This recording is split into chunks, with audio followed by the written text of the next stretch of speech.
what does Jerry West not have to be in your top four? Like, what are we missing here? Tell me. He won Finals MVP on the losing team. That's the last. I'm sorry. Do you want to go, Justin, or Bro, like I said, it didn't cross my mind. I think I'm a recency bias kind of guy, and I'm going by my era. There's a reason why people hate having all-time debates with me, because when we talk about Jordan and LeBron, I'm like, I'm sorry, I didn't see Jordan. I didn't get to witness it. I didn't watch 60s basketball. Quite frankly, no offense, I really don't care. I really just care about what are you giving me today? What did you give me throughout my lifetime? What did I see? Which is why I have so many vivid memories of Russ just exploding to the lane and throwing it down. He's had some big moments in OKC. When KD left that season afterwards, I feel like that's how we should be looking at Russ's legacy. I feel like that's how we should remember him, as that guy that is loyal, that guy that tried his best to put OKC on his back. That's how I just view Russ in my Was eyes. he was able to like? Here's the case of Russell Westbrook. He's an MVP, which is one of the most controversial ones because his case was he had the most triple doubles in a season, Mm. and in a Western Conference where him and Harden were the two front runners, Westbrook had by far the worst team, which just isn't true. Westbrook had a top 10 defense. Victor Oladipo, Steven Adams. He had big man. Adams was perfect for him. Andre Roberson. There just wasn't a whole lot of offense there. And with Russ, they're the 16th ranked offense. With Harden, he had a bunch of role players around him too. Eric Gordon, Lou Williams, some bigs that were just rotation level Mm. players. And Harden had a way better team in the playoffs. He smoked him in 5 games. Westbrook had like 37, 14, and 8 in that series. He also shot below 40%. And here's my problem with the triple doubles. I do not care at all. It means nothing to me. And this is the reason why. Do you want your point guard to rebound? Yes or no? you don't need it? You don't need it, no, as long as it's being made up by your big man. When you have a 6'3" point guard that can't shoot the ball and needs it in his hands, and he's also chasing rebounds, do you want that on your team when you have guards, all-time ones in Jerry, Steph, who don't need the ball in the hands? They could sprint up the floor, play off ball, they can space it for their teammates, and open up the game. Because here's the issue. If you're an all-time point guard, you got to make your teammates better. You're not if you're just nabbing rebounds in the centers. That's their job. You actually have to be able to play with and without the ball. You have to make those guys better. You don't need your point guard to rebound. If it's Luka Doncic, that's different because he has led the most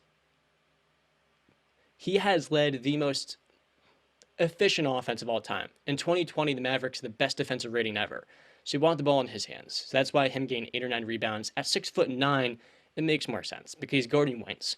Russell Westbrook is just flying in there. A lot of the time he's not boxing out. Defensively, as his career has gone on, after being a Pac-12 Defensive Player of the Year in college, he's become a negative defender with his usage rate. He falls asleep, he loses track of guys, he always goes for steals, they often beat him off the dribble. So he's a negative defender. He gets 7 to 11 rebounds a game. You don't want that. He gives you 20, or this season, 18 points to 30. You don't want that. Your ceiling with Russell Westbrook as your number one is so low. Did you know that after Kevin Durant left him in 2016, his playoff record is not only below 500, but he is 8-21 in the playoffs. The one playoff series he has won in the last 7 years was one where they won in spite of him missing over half of it. And the 4 games he missed versus OKC, his old team in 2020, guess what? They won more playoff games in that 4 game stretch than Russell Westbrook did the previous season, where, Damian Lillard said bye bye.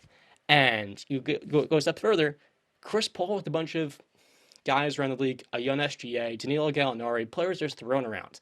They won more playoff games in that one series than Russell Westbrook did the last 2 years with Paul George, who was an MVP candidate. And so we know Russell Westbrook can't play with other stars. If your record is 8-21 when you spent those years with Paul George, James Harden, LeBron, who you missed the playoffs with, there is no shot you are a top 10 point guard.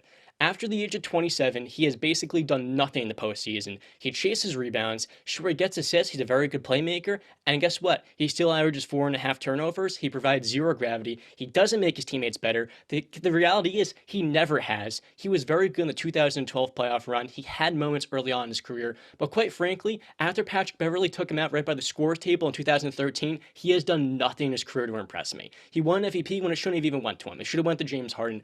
And the truth be, told I would rather have Dennis Johnson all time or Russell Westbrook. That is a Finals MVP. He has been to the Finals 6 times on 2 different teams. All-time defensive player. He made players better. He was a floor raiser in a way. He helped teams win a championship. He was a ceiling raiser. Russell Westbrook could never be number one in an NBA team. He could never win a Finals MVP. He can't be your best player. And guess what? As he's shown us, he can't even ride the coattails of an MVP. So if he's not good enough to be number two, he can't be number three because of his personality, and he can't be number one. How on earth is he a top 10 point guard? I have him at number 11. Honestly, I may even take Bob Cousy over him because he has 6 NBA titles on an all-time Celtics team. He has fit in with other stars. He has made it work. He has all the assist records, blah, blah, blah. There is absolutely no way you could sell me on John Stockton being worse than Russell Westbrook. Give me a break. Russell Westbrook may be the most overhated NBA player of all time, but the reality is he's also one of the most overrated by so many NBA fans because he has, once again, done nothing to win championships. This last season, he got to play with LeBron James. Think about it this way. He has played with the best player of his era in LeBron, the second best in KD, one of the 5 best in James Harden. The only players he hasn't got to play with are Kawhi Leonard, who, guess what? Kawhi didn't want to play with him for these very reasons. When Russell Westbrook called him, he was like, okay, I'll take Paul George. I'm good. And Steph, because why on earth would Steph want to play Russell Westbrook? You got to play Paul George, a top 10 player. And guess what? His record in the playoffs is worse than Ricky Rubio's. Ricky Rubio's outplayed him in moments. I can't even speak. I feel attacked. He is so overrated. I don't understand why the triple doublers make. It's like a dead end. It's like you go on a long road trip, you see a bunch of awesome sights, and you're still 30 minutes out of where your destination is. You just arrive at a dead end. Because those triple doubles don't lead to winning. I'm not saying they're empty stats, because it's so hard to get a triple double.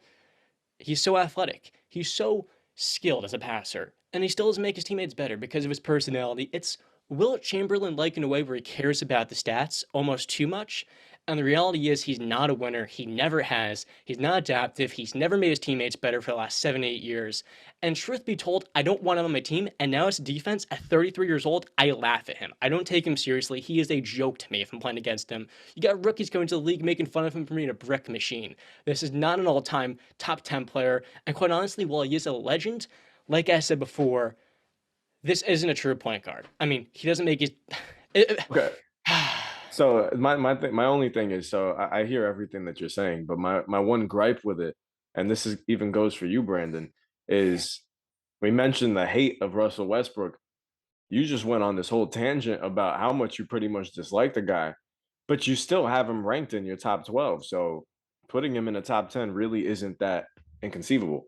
The only It's reason why I do is because production. But the more you think about his production, it doesn't lead to anything. Like he has the triple double record. I so think then that's he a very can't be hard in your thing. top 12. He can't be in your top 12. The way that you're talking about him, he has to be well below that. I got Dennis Johnson at number 16, and the more I think about it, I say to myself, well, Dennis Johnson accomplished way more.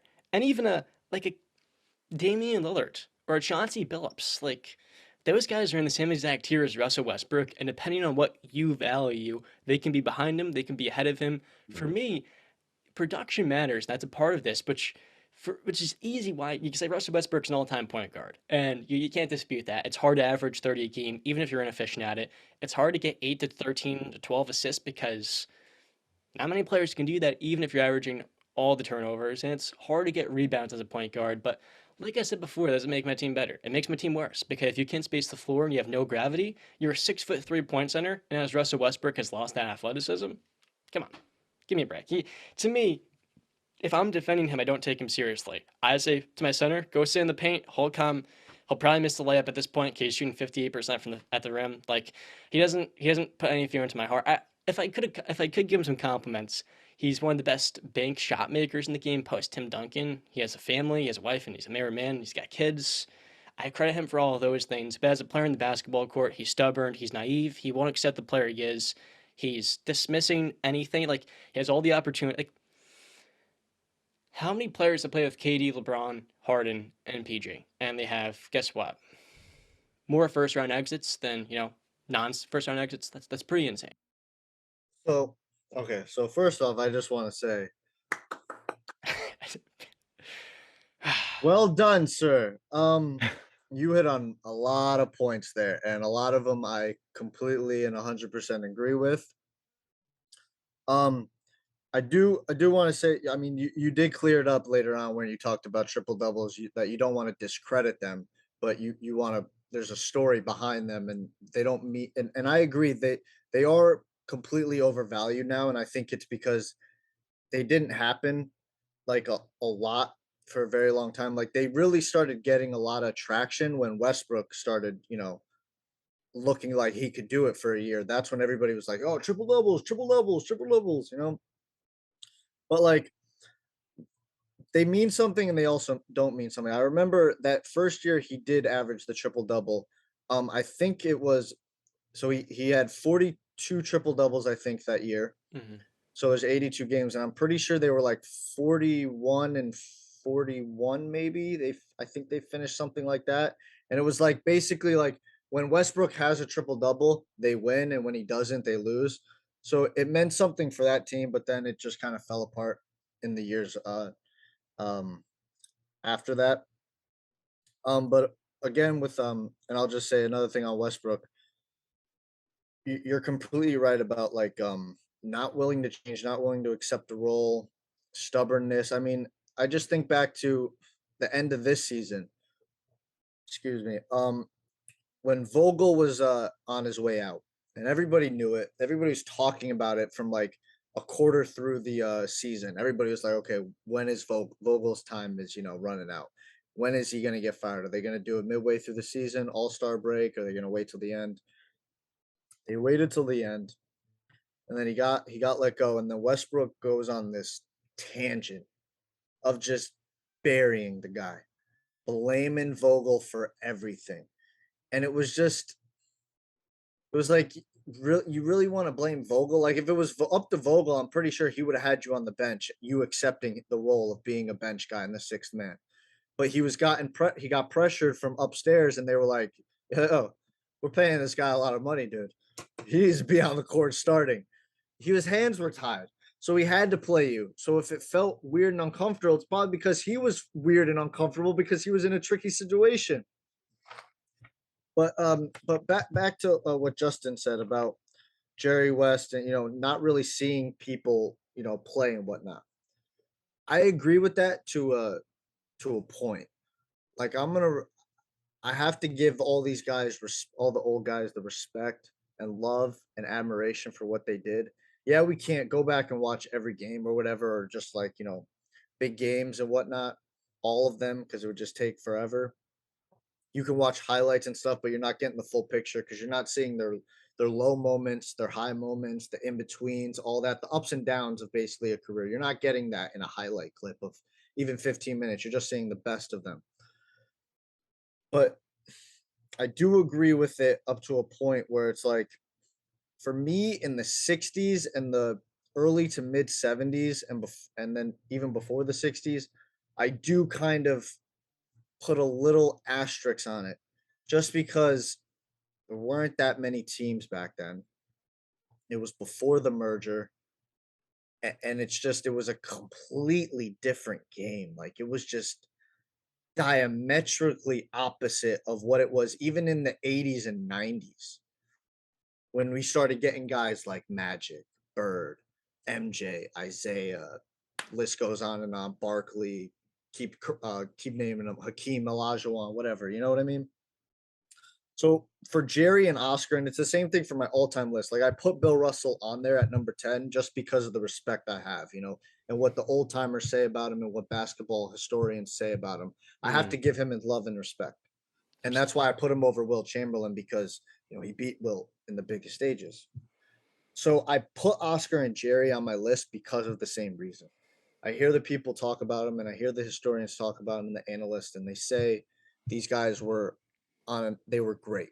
They were Hall of Fame players on another level. So I have to give them their respect, but I'm gonna lean towards favoring the people of more recency.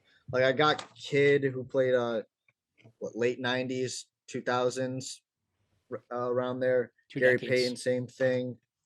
Steph has been a new age player. Isaiah was 80s and 90s. CP3 was 2000s, and now Stockton 80s, 90s, Nash 90s, 2000s, and then Magic 80s and 90s. Like I give it up to those guys because it's more recent